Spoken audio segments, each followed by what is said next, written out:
Hi everyone, it's Gods Enchantments here, and today I'm going to talk to you about gridding, show you how to design and activate a crystal grid as well as deactivate it at the end, which seems to be something that a lot of YouTube videos and blogs and things online seem to miss the deactivation.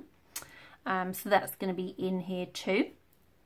I'm going to talk a bit about generators, but not fully, because in my other video about carved and shaped gemstones, there's an entire section on generators. So to save time here, it'll be a brief look, but if you want more detail, pop over to that video. Now, grids are very versatile things to have in your home. It's a great way of working with gemstone energy for everything from healing to sleep to protection to abundance. Pretty much anything you can think of, you can actually grid for. It can also be as inexpensive or as expensive as you want, so it's great for all budgets. Now, the first thing you're going to need is a generator. I often get asked, can I just use a tumblestone? Now, the reason we use generators in the center of our grid, let me get a larger one to show you, is they have a flat bottom, polished sides that come up usually to a six-sided top with a point. And because of the way they are carved, they funnel energy in a very specific type of way. So if this is in the middle of your crystal grid, it grabs the energy from all of the crystals around it that are connected to this generator, because we do that in the activation, and it pulls them up through the base of the generator. Then as the energy travels through the generator, it is amplified until it comes out of the point where it goes background down through the grid and back up again. So we're creating, for want of a better word, like a vortex of energy. We're creating an energy field for whatever our purpose and intention is for this grid. Now, if you were to use a tumblestone, you would have what I feel and see as a flat energy when gridding. You can connect them all and you'll connect them to your center tumblestone, but the energy is very flat because this stone in the middle doesn't have a way to funnel the energy and direct the energy that a generator does. The same with spheres. You can use a sphere in your grid, but it won't pull up the energy from the stones around it. It will send energy out in all directions. So experiment, because I'm always telling you in all my videos on my website, experiment and see what works for you, because you may find differently. But for me, and traditionally you would use a generator for the specific reason of how it channels and amplifies energy. Now, if your budget is reasonably large, let's say, then you might choose to get several different generators. You might choose to get an amethyst or a chevron amethyst for a sleep grid. You might choose to get a bloodstone or a clear quartz with chlorite included for a healing grid, or a citrine for an abundance and prosperity. And that's great. If you can collect several generators for several different purposes, amazing. You can have several different grids up at the same time. Wonderful. If your budget is smaller, then I recommend going for a clear quartz generator. It can have inclusions, but if it's clear quartz, it can be programmed for any purpose, and it will amplify all that energy from your grid perfectly and powerfully. These are actually in the shop at the moment, these smaller generators. I absolutely love them. I've kept a couple for myself, I have to admit. And this is the one I'm going to be using today, because size does not matter when it comes to this type of gridding. If we were going to start talking about gridding a house or a room, then we would talk more about size of generator.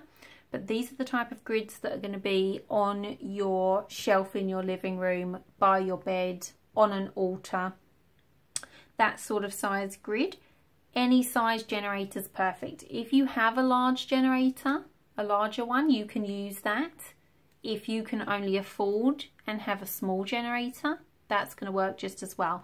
but your multi-purpose generator is a clear quartz, and that is affordable as well, which is another good thing, because if you did want to do multiple grids, it would be more affordable for you to buy several small clear quartz ones than a whole wide array of different crystals. So we have our generator. Next, we need to think about what our grid's purpose is and the crystals we want to include. Because we're doing basic gridding here, you want to start working in fours, because we're going to grid the quarters, and then you also have the option of the cross quarters.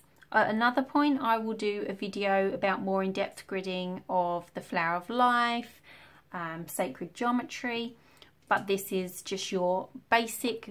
They're still very powerful. Do not think because I'm saying basic that this is not powerful gridding work, because this is where gridding started at. This is the base. And with this knowledge, you can literally grow and experiment with however you want. So you want 4 of each crystal. And I encourage people to layer their energies. So if you're doing a healing grid for a specific condition, don't just go online or get a crystal book and look up crystals for chronic fatigue syndrome, and they must say chronic fatigue syndrome. Think to yourself, sit down with a pen and paper and think, what are all the things that affect me to do with this? What are all the symptoms involved on a physical and an emotional and a spiritual level? And that's how you pick your crystals, because in gridding we can layer, which is really, really effective. So for example, with the crystals here, I could do a relationship grid for keeping a healthy relationship.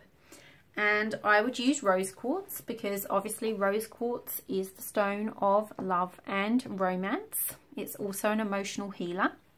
I would add in some garnet, because that's a stone of passion and lust and can also ground you in your relationship. We then have some amethyst, which eases tension, stress, anxiety, and helps a couple connect on a spiritual level. We have Kambaba jasper, which is the warrior stone. So if one of you is supporting the other through something at the moment, maybe a loss, maybe a health issue or a loss of job, something like that, and one of you is being supportive, or if there's just been some problems in the relationship as a whole and you really need that strength and that courage in the relationship, this is an excellent stone to add in. Next we have green calcite, which is an all-round gentle healer, emotional, spiritual, physical. So it's great to have something for healing on all aspects in your relationship grid. And last but not least, sodalite, which aids us in communication, a very important part of relationships. It helps with insomnia and sleep problems, which if there's stress in a relationship can be a result of. It eases tensions and anxieties and cools tempers. So that's very valuable in a relationship grid. So as you can see, with multi-layered, we've looked at, right, what are all the different aspects affected in the relationship right now and which crystals can fix them. If you looked up Kambaba jasper in a book, it's not going to say use for love, relationships and marriage, but we're using it for a layer and an aspect in our intention grid for our relationship. So once you've got all your stones, you want to cleanse, charge and program them with your intent for this grid. Now if you don't know how to do that, I have a video on that, or you can pop over to the Goddess Enchantments website. The link will be below in the description, and in the Book of Shadows section there's a free information page that you can use to learn how to do that.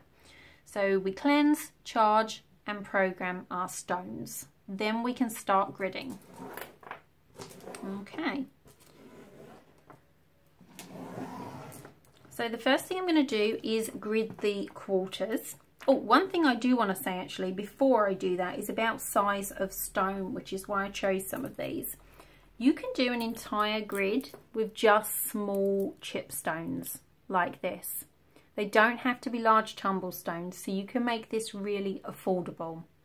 You can also mix. It doesn't matter, like for example, we've got this sodalite here, which is going to be in the grid with the garnet. This piece is huge compared to that garnet, and this piece of sodalite is tiny compared to that piece of sodalite. It really doesn't matter. Okay, so you can mix and match. The other thing you can do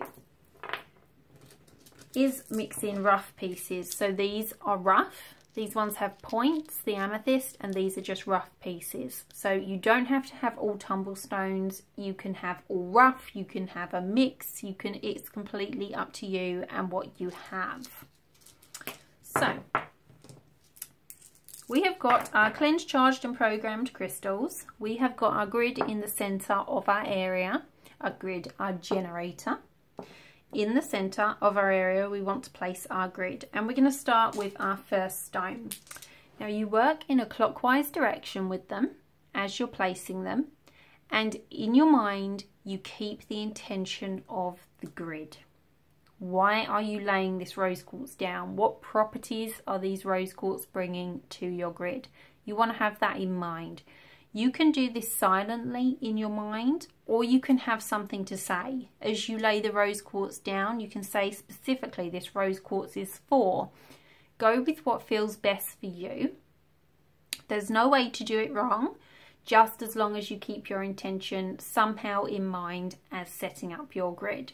So we're going to start with the 4 quarters, which is essentially making a cross in a clockwise direction around our grid. Okay, so we're going to put down our rose quartz. And remember, you'll be doing that with intention the entire time. You could be speaking your intention, completely up to you. Next, I will put down my sodalite.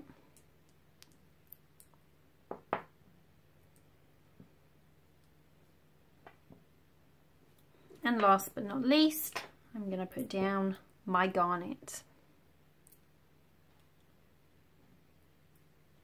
Now you could stop here, and this could be your grid. You've gridded the 4 quarters, you've done it with your intention. Technically, you are now ready for activation. Now, if you want to take it to the next level, we can grid the cross quarters, which again, we would do in a clockwise motion. You can do it all. You can do your quarters and then add your cross quarters, or you can do it clockwise as you're going round. Go with your intuition on what feels best for you with that. But because I'm showing you different ways, this is how I'm going to do it this time. So what I would do now is take my Kambaba Jasper and do the cross quarters.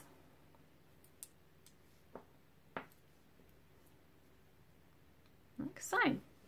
Then my amethyst. Now if you're using a stone with a point, these amethysts have a point. You have to look at your grid and think, is this energy for me or for my family or for in my home? Or is this energy I'm sending out? For example, at the moment there is some fires in the States going on, big bushfires. You may want to create a grid to send healing energy and supportive energy that way.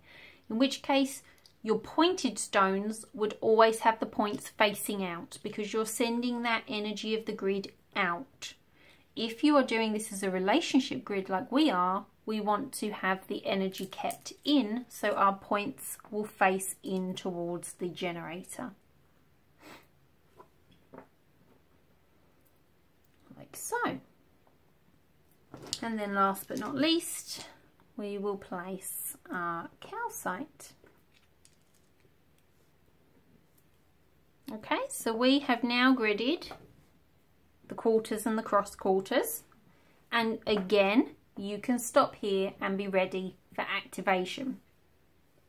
Now, if you want to add an extra level to your gridding, again, I'm giving you different levels here so you've got space to grow. What I do on my grids is add clear quartz points. Now you can add them to each of the ends that you've done. If you've done the quarters plus the cross quarters, You can have 8 of them, or you can add them just to the quarters. It's completely up to you. You want points like so, and again, our points for this, because it's a relationship grid, is going to be pointing in. So I'm going to just grid, for the purposes of this video, the quarters. The points are facing in. Now the benefits of doing this with clear quartz is we now have amplifiers on the outside with a single termination, which is our points facing in, which again is funneling the energy right in to our generator and amplifying it. So that's why we add clear quartz to the edges. If this grid was to send energy out for healing the earth or a specific person, whatever that may be, then you would have these pointing outwards to make sure that energy came up and got sent out. Okay, so now our grid is ready and complete. Now we need to activate it. Now for that, you can use a tool, which can be a single terminated wand, a clear quartz wand, or another crystal if it goes with your grid, for example. But again, clear quartz is the multi-purpose here. Or a double terminated wand, which is ideal because it takes energy, connects with your energy and yourself, and also with the grid, so it's connecting you to the grids in a more personal way. But you can use a single terminated, or if you have an actual wand on your altar that has a clear quartz point in the end, you can use your wand as well. Completely up to you, but quartz is the preferred tool for this. Now if you don't have a tool, do not worry about that. You can use your finger. Just as effective, will still connect the grid perfectly, and it's adding your energy and your connection because obviously it's your finger. Now I'm going to use the tool because I have it, but what you want to do is you want to sit and center yourself. You want to be really focused on the intention of your grid. Again, this can be in your mind, this can be something you say out loud. It's completely up to you. You take the point or your finger, depending which you're using, and you touch to the generator, to the first stone, back to the generator, to the second stone, back to the generator, to the third stone, back to the generator, to the fourth stone, back to the generator, out again. And you're basically going to do this the entire way round your grid until you come back to the beginning. So you will have done all of these. You'll be out here, you'll come back to your generator and touch your first stone again. Now you can stop there, or you can actually go round as many times as you like, focusing on that intention. Some people like to do it 3 times, some people 6, some people have a power number, some people have a number connected to what it is that they're manifesting. It's completely up to you. And something I like to do at the end is, so once I've come back to the beginning and touched here, I like to take my wand, come out to the end, and then draw a circle in a clockwise manner around my grid. Now your grid is activated. So it can stay in place for very minimum 24 hours, but it can stay in place for months or a year. You can come back to it regularly and again retouch and reaffirm if that's what you want to do, or you can just leave it set and it will continue working, continue being programmed and activated. Once you are done with your grid, again we come back. If you did do the circle round it, then you would do the circle in a anti-clockwise direction again, and then we would simply come back to our generator and do the entire thing in reverse anti-clockwise now. Okay, so to deactivate, we're going to do the same thing in reverse, and then we're going to thank our grid for its assistance, and then you can go and cleanse it and charge and program for other purposes. Now another way to do it, if that doesn't resonate with you, in a way that I've found really does work well over the years, is I like to actually get my smudge fan and my Californian white sage. I will come over to the grid, I will open the circle that I have created. You don't technically have to run the circle, because as you activate your grid, it does make a circle, but I just like the intentional act of creating my circle. But I come over with my sage and I smudge all the gemstones, clearing them with the smoke and releasing, and I state these words, that I release any previous programs or charges on this stone, on these gemstones, and I release and open this grid and thank it for its service. And then I can take the grid apart. Now some people at this point, whichever method you use, will just literally just take the grid apart. Some people actually like to take it apart in an anti-clockwise manner that they put it up. It's completely up to you. Again, I say use and trust your intuition. And that's pretty much gridding. So now you've created and know how to deactivate your own grid, how to choose the crystals, and really how to enhance your life with crystals, because not everyone can carry them every day. Sometimes we want something more structured and that's always there in our home for intention that's longer standing. Business success, like I say, relationship, in a child's room for sleep and anti-nightmares. Obviously it's a young child's room, you want these way out of reach. You can create a grid on a top shelf and it will still work perfectly fine. So that's it from me. I hope you have enjoyed this video on gridding. If you are interested in some small but glorious generators, do pop over to the website. There's also a couple of ready-made grid sets there for you. The links will be down below. Like and subscribe if you haven't already. And that's it from me. Blessed be.